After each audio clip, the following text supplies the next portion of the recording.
I'm wondering how many of you who were at WVU in the early 70s recognize that drum set routine.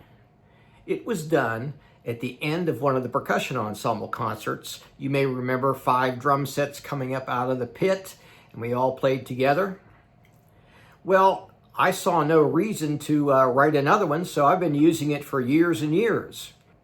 At the end of the last video, I had finally gotten to California.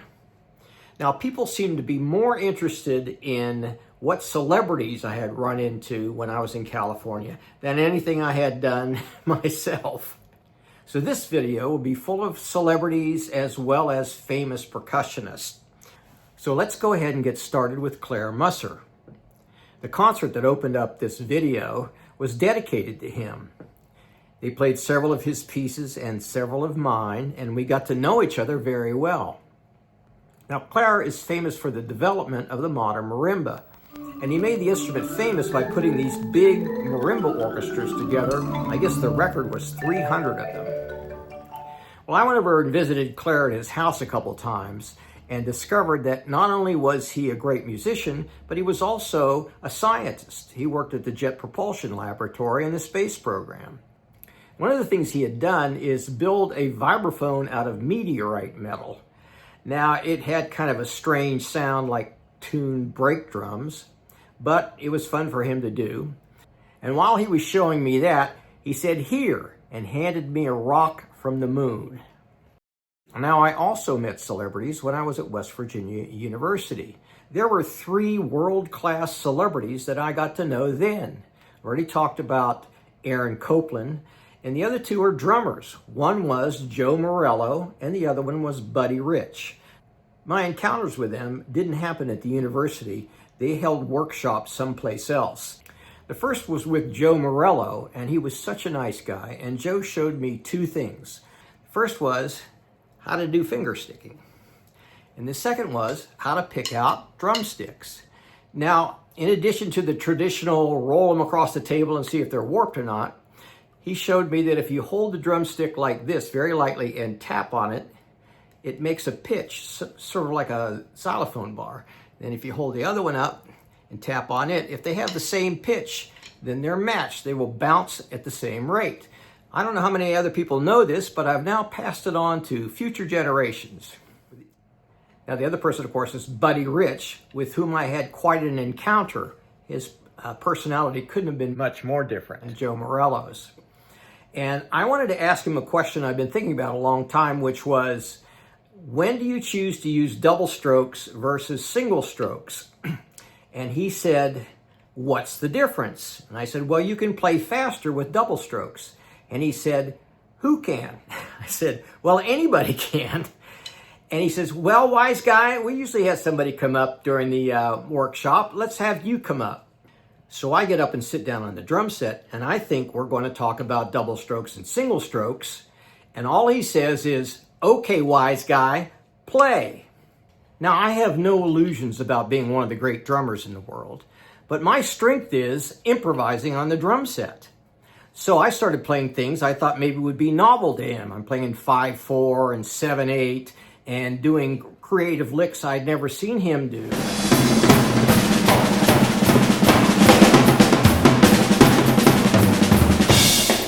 And then, of course, I went from single strokes, faster and faster, down to double strokes until I crushed it. You couldn't hear a sound in between.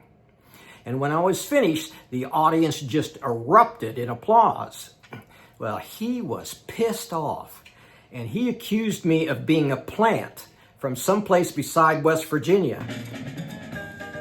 Of all the celebrities I met at WVU, the greatest one was Phil Faini. He was my hero.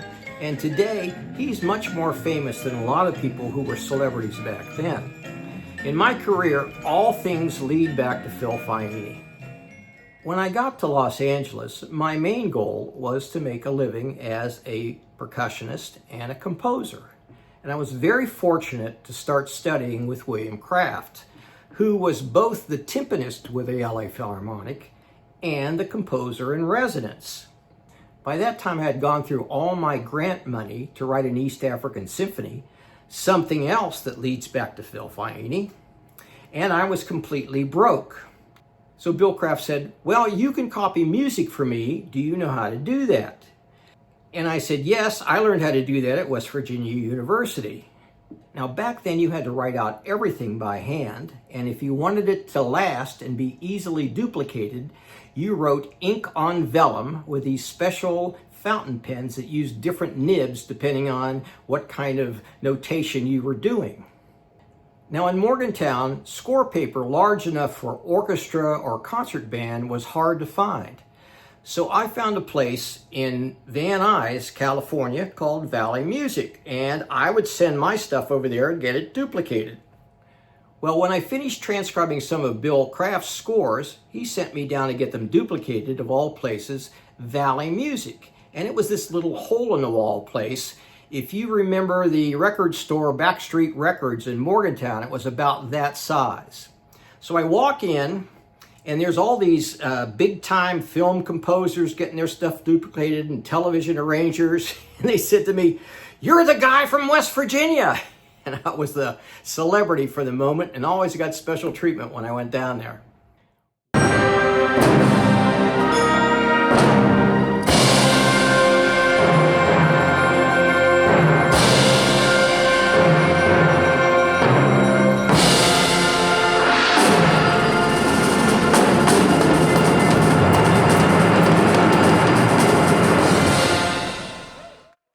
Within 3 years of studying with William Kraft, I was conducting a bunch of kids in front of the Los Angeles Philharmonic at the Hollywood Bowl. Now, how I got to that point is quite a story. You may remember that when I started studying with William Kraft, I had no money. I was down to living on boiled cabbage and baked potatoes, and in a rooming house where I did all the gardening, so my rent was $25 a month, and I wasn't always on time with that rent. Well, I lucked out getting a gig working with a bunch of kids in East Los Angeles for the Montebello Unified School District.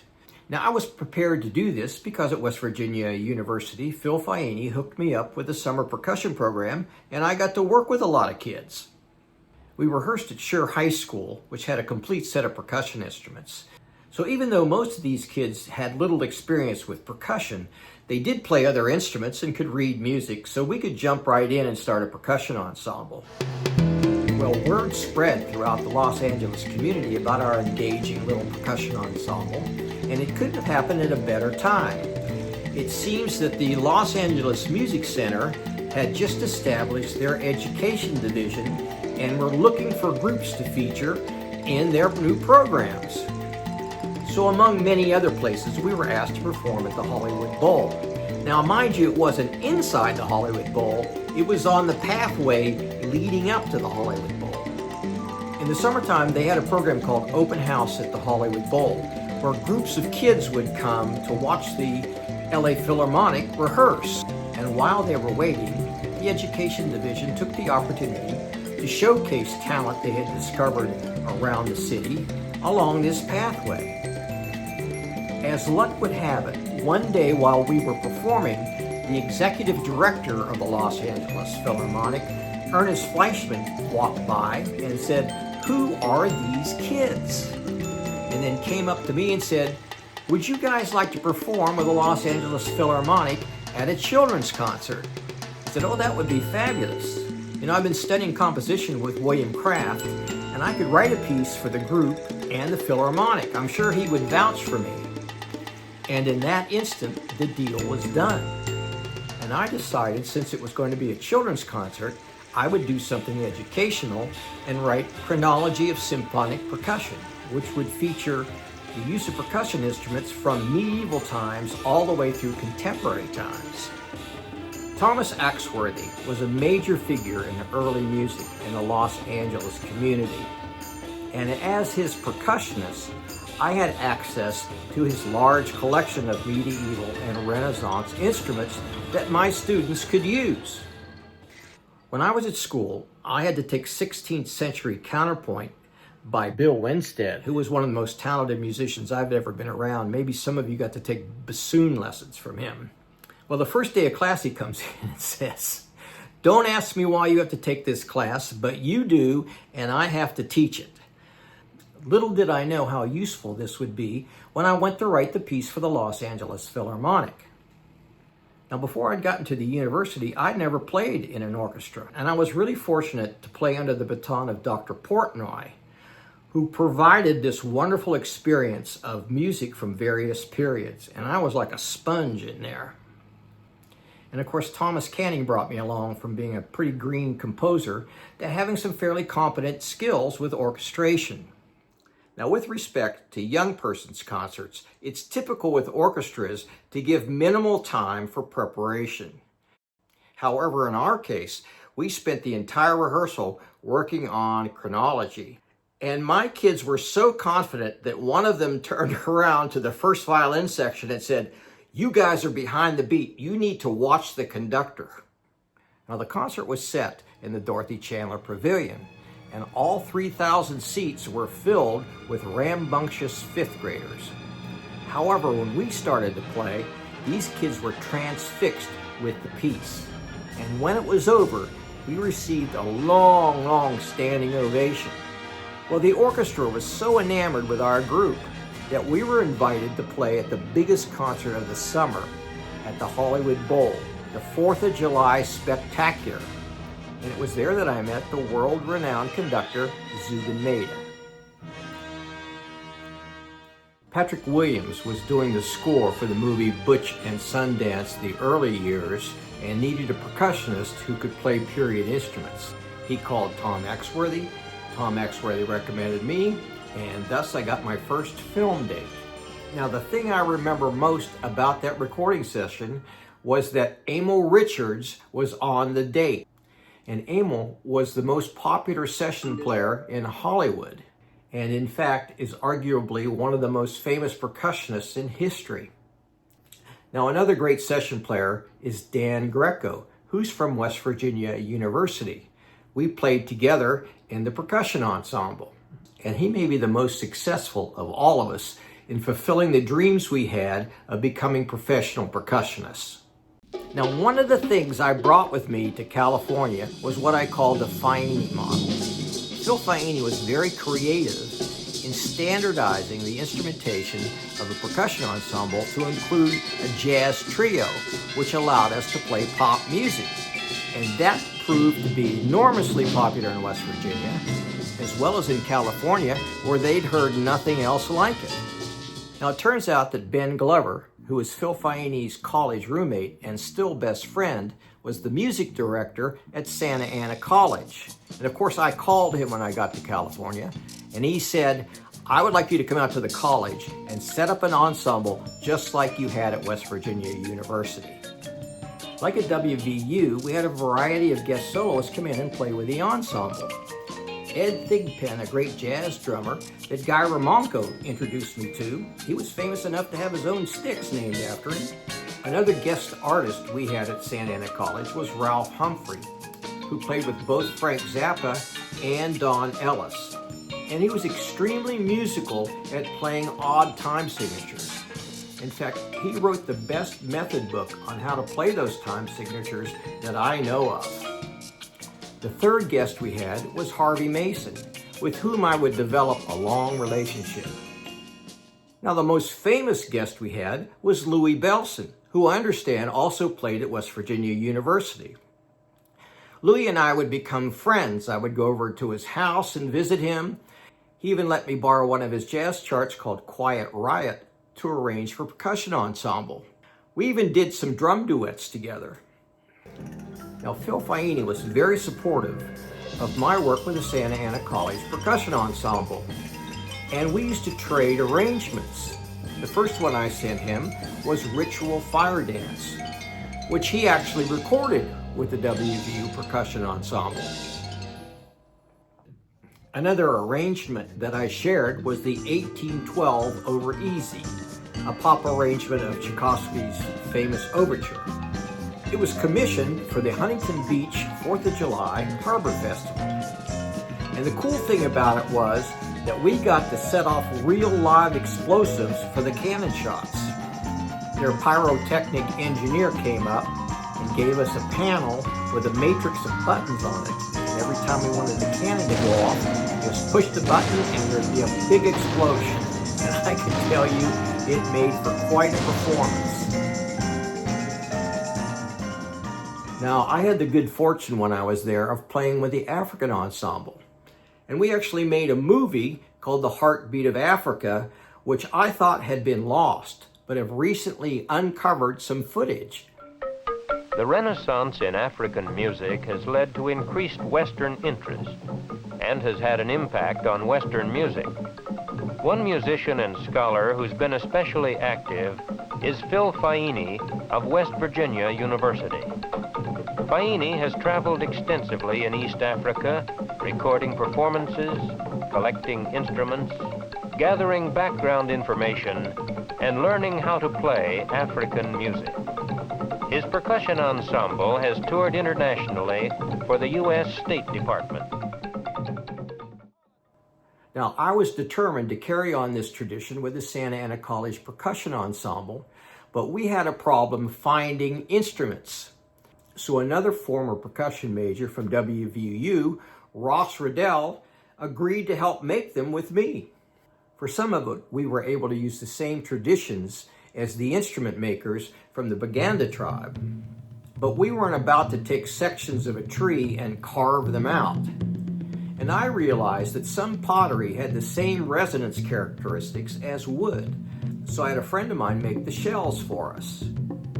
Another issue was making an Amadinda xylophone. So I found a marimba maker named Del Roper who had the wood to construct one for us. Now you can be the judge of how authentic those instruments sounded.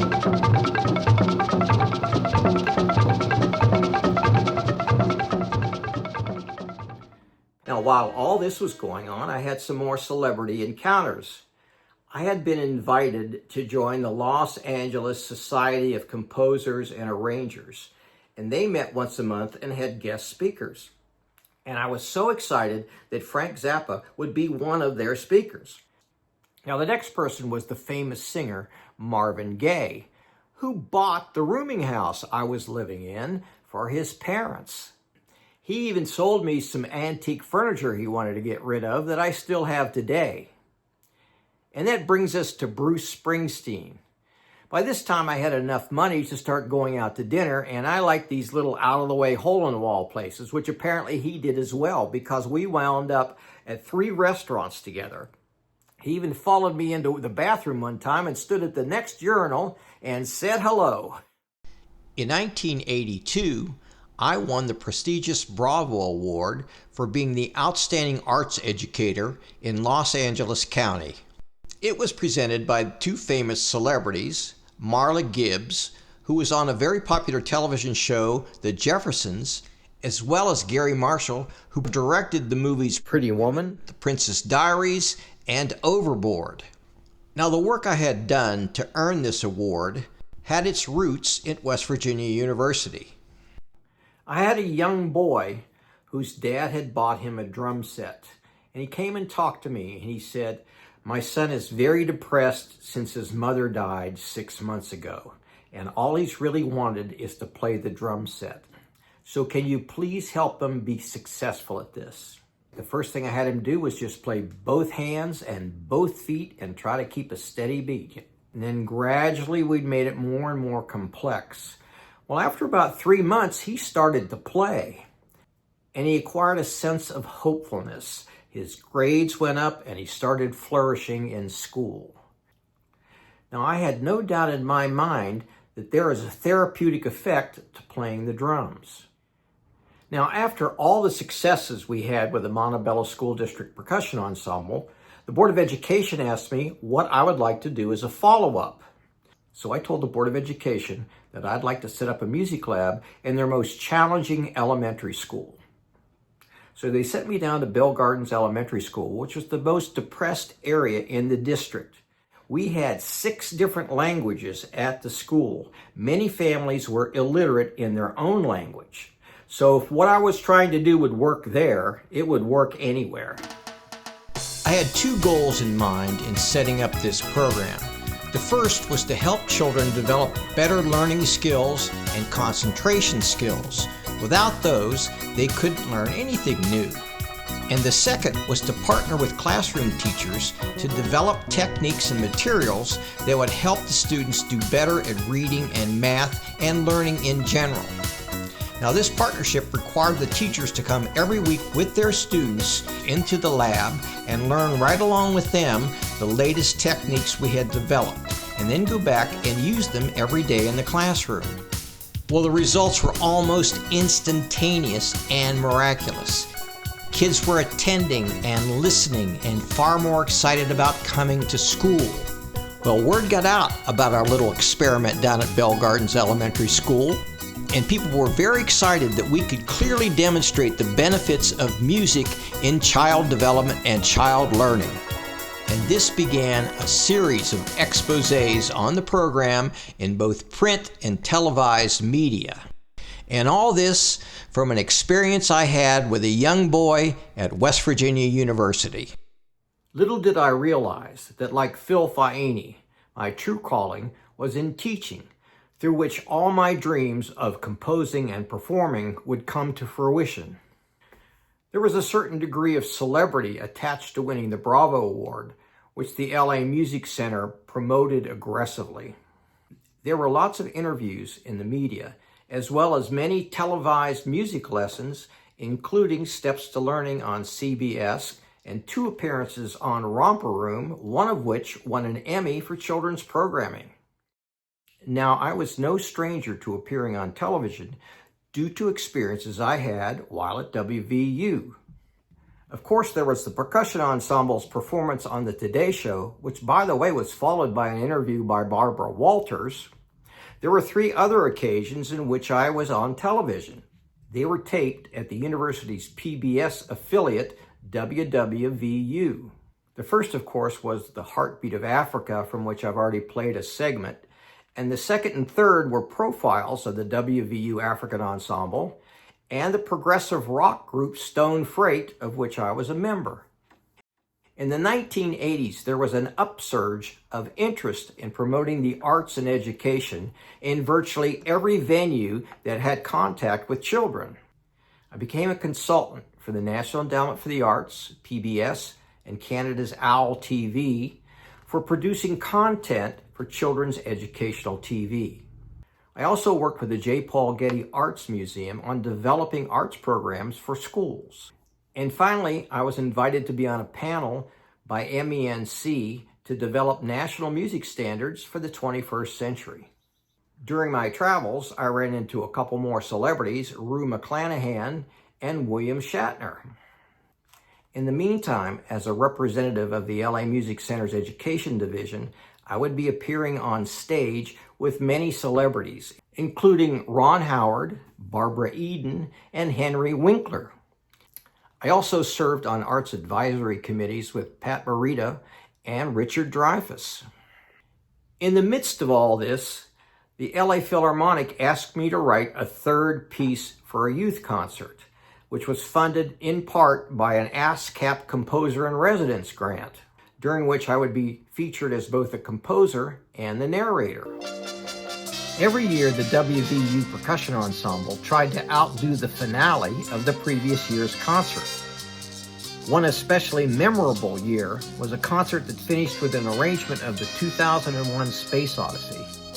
Brass players from the marching band were hidden behind the screens that lined both sides of the concert hall, and when they joined in, the audience was awestruck, as was I. I never forgot that wonderful, compelling blend of brass and percussion. So when the opportunity came to put a professional ensemble together in Los Angeles, I added 6 winds to the Faini model that had served me so well, and thus Supercussion was born. I used to joke that it was a big band with just the right ratio of winds to percussion. We played concerts at various venues throughout the greater Los Angeles area, including a series of community concerts sponsored by Paramount Pictures. Supercussion had quite a few future celebrities in the group. Among them was John Patitucci, Brandon Fields, and Wayne Bergeron.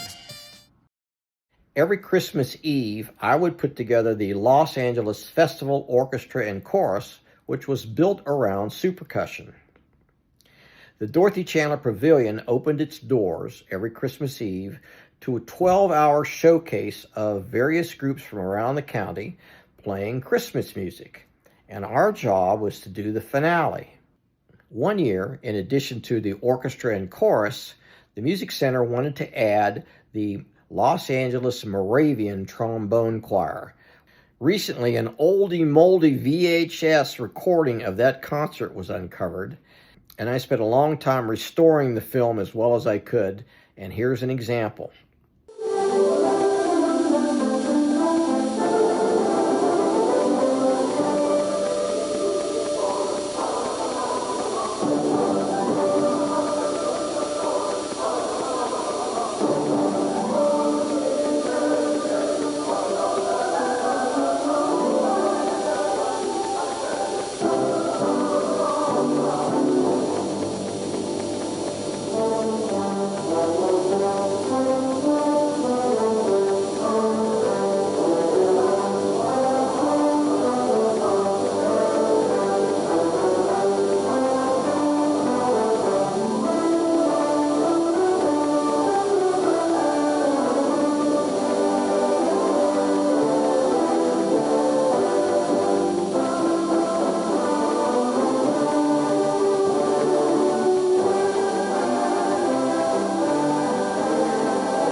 Northridge, California may best be known as the center of the last big earthquake in Southern California.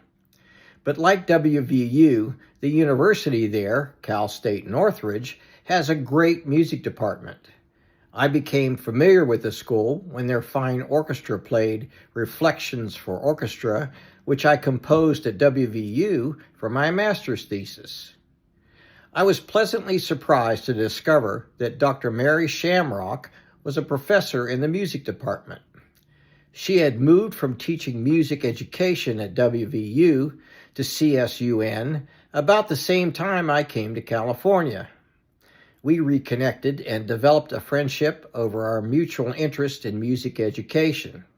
I had been working with the Remo Drum Company on the development of therapeutic and educational percussion instruments. Remo commissioned compositions, performances, and workshops for a wide range of events, including new product rollouts, Percussive Arts Society conferences, and a piece for the American Orff Shoalwork Association's National Convention in Los Angeles. And Mary was the president of the AOSA at that time. Of all the things I've done, people seem most impressed with my having played on the soundtrack for Disney's Hunchback of Notre Dame. There was a need for a percussionist with experience playing Renaissance instruments, and once again, I got the gig through Tom Axworthy's recommendation. The thing that I remember most about those sessions was that the soundtrack required so many musicians, Disney had to rent Sony's huge studio, the largest space in the LA area. Speaking of Disney, one of their top film composers, Dave Metzger, was a member of Supercussion. Over the years, Dave and I worked together on a number of recording projects. He did the arrangements for many of the songs I wrote for educational publishing companies. Eventually, I set up a small audio and video production studio in Idlewild, California. One of my neighbors was Dick Halligan, the former keyboardist, songwriter with Blood, Sweat, and Tears, and a busy film and commercial composer. Dick recorded a solo jazz piano album in the studio, as well as the instrumental tracks for a Mattel Toys commercial he had composed. The vocals for this commercial were added at the legendary Bakery Studio in Hollywood. We were in Studio A at the same time that Brian Wilson of the Beach Boys was working in Studio B. On 3 occasions, I was honored to be invited to come to West Virginia as a guest presenter. One was for music education majors at WVU that Phil Faini arranged. The other 2 were arranged by his daughter, Dr. Joy Faini Saab, who used to sit on my knee when she was a little girl. And with that, things had come full circle. Phil Faini took an awkward 17-year-old kid who could only read snare drum music, and as he has done with so many others, helped him to reach his potential. Making this video has been an act of gratitude on my part, as well as a tribute to the memory of a great man. Hail to the Chief.